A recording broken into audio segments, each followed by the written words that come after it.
What's up, guys? We're back with episode 2 of the Indie Minute. So, last week we touched on a few different ways you can make money with music, and one of those was sync licensing. Now, in order to understand the way you get paid from sync licenses, we have to understand something called the right of public performance. So, when you create a song, you automatically have certain rights that go along with it, being the copyright owner. So you've got the right to make as many copies as you want. If you want to make a different version, you've got the right to do that. If you want to pass the music out to your fans or sell it, you automatically have the right to do that. And you also have what's called the right of public performance. Now, that's not just when you play your song live at a show or at a concert. That's anytime your song is played when it's not just private usage. So you know how you go to the grocery store and you hear music playing? Someone paid for that person to be able to play that song there.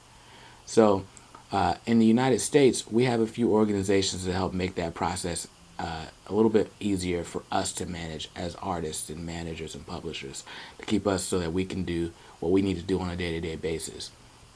So basically, all of these businesses or TV channels, they go directly to these performing rights organizations, and the three that are most prevalent are ASCAP, BMI, and CSAC. So they go to these organizations and they actually buy a license to use any songs that are in that library's catalog.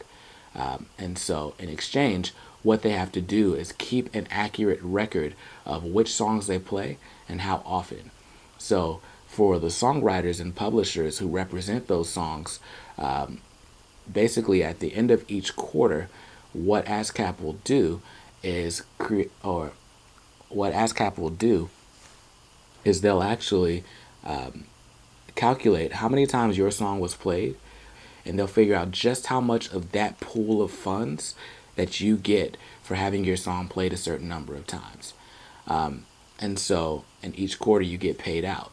Now, in order to manage this process, you probably could guess that it would take quite a bit of time. So most of these will actually pay you 3 quarters late. And so it's why it's important for you to make sure you're affiliated with one of these organizations from the very beginning, so you can start making money as soon as possible.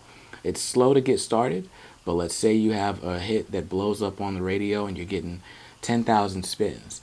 On average, you can get paid 3 cents every time that song is played on the radio. So if you're Rihanna, you're pretty happy right now, and you've got a pretty steady stream of income. And it's the same for when your music is played on TV. Anytime you see a song in a commercial, someone's getting paid for that. So you want to make sure that all of your information is registered the right way. Go on ASCAP.com, go to BMI.com, learn the differences between them, figure out which one is going to work best for you. As far as the royalties, there's not much of a difference between the organizations. I would honestly pick the one that's got the best perks and what's going to be most relevant to you. So ASCAP has a lot of songwriter conferences. I know BMI for a while was the only performing organization that did paid out via direct deposit. But you can do a little bit more research. I can't tell you which one's going to be best for you to choose. I just want you to make sure you choose something soon and register everything that you release with your performing rights organization before you release it.